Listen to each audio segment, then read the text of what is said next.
Today, the nation celebrates Juneteenth, a federal holiday that commemorates the freeing of enslaved people. 2 years after the Emancipation Proclamation and 2 months after the end of the Civil War, Union soldiers arrived in Galveston, Texas to announce that slavery had ended. And while the federal holiday sparks nationwide celebrations, activists say the holiday is the best time to talk about taking the next step to address the debt that many argue is owed to Black Americans. Evansville, Illinois became the first U.S. city to pass a reparations resolution in 2019, paying Black residents through grants. And now Fulton County is exploring what a resolution could look like in Metro Atlanta. And 11 Alive's chief cultural journalist, Naima Abdullahi, brings us that story.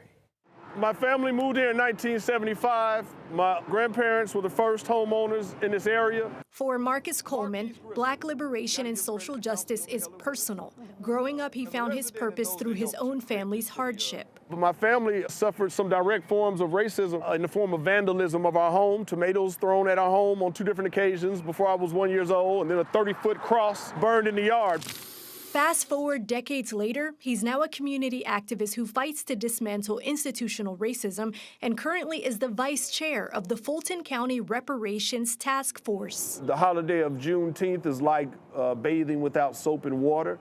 Until reparations for slavery is issued, it is impossible for a person like myself to joyously celebrate Juneteenth. He says the holiday needs action items backed by dollars because disenfranchisement still lingers throughout Black America. The reparations movement demands that descendants of enslaved people in the U.S. be compensated for historical wrongs. And what makes reparations a topic that draws division of how it should be done? Reparations simply means to repair. Since there is a national holiday known as Juneteenth, it's obvious that the repair is missing.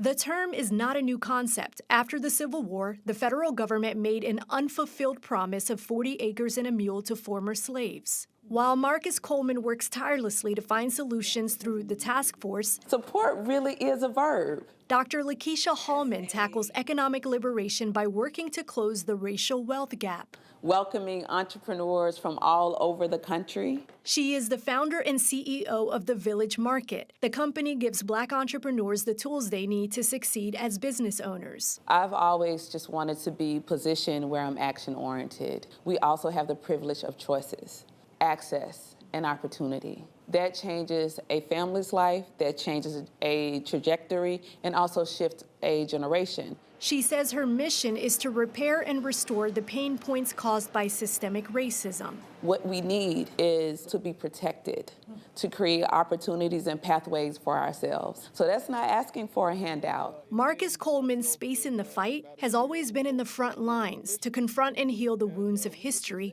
from his grandfather's home to the doorsteps of government buildings. What does this next generation need instilled within their soul to continue making the efforts where you're passing the baton on to them to continue the race?